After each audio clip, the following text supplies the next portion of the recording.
A 35-year-old man who was hiking with his family has died after being struck by lightning in Central Australia on New Year's Day. Adelaide man Anthony van der Meer was hiking the Rim Walk at Kings Canyon, about 300 kilometers southwest of Alice Springs, with 4 others when he was struck late on Monday afternoon, NT Police Superintendent Pauline Vickery said, according to AAP. The party was about 1 kilometer from the car park when the bolt hit them, Superintendent Vickery said. Anthony sustained life-threatening injuries and died at the scene, despite attempts to revive him.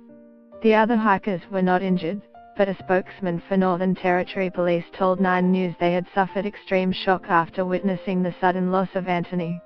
The area was subjected to heavy rains and winds on Monday, and it's believed Anthony was carrying a metal tripod as he and his family walked to find a better vantage point to capture the storm on camera. Anthony's wife, Jessica, shared a tribute to the love of her life on Facebook, 7 News reports. "Anthony, you were my soulmate and the love of my life.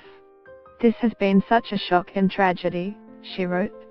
The family is now traveling home to Adelaide in order to make preparations for Anthony's funeral. A group of friends has told of how they tried desperately to rescue 6 people trapped in a sinking seaplane after it crashed into the Hawkesbury River nose first on New Year's Eve. A family of 5, 58-year-old UK businessman Richard Cousins, his sons Edward and William Cousins, aged 23 and 25, his fiancée Emma Bowden, 48, and her daughter, Heather Bowden-Page, 11, who had already been touched by tragedy, were all killed in the accident.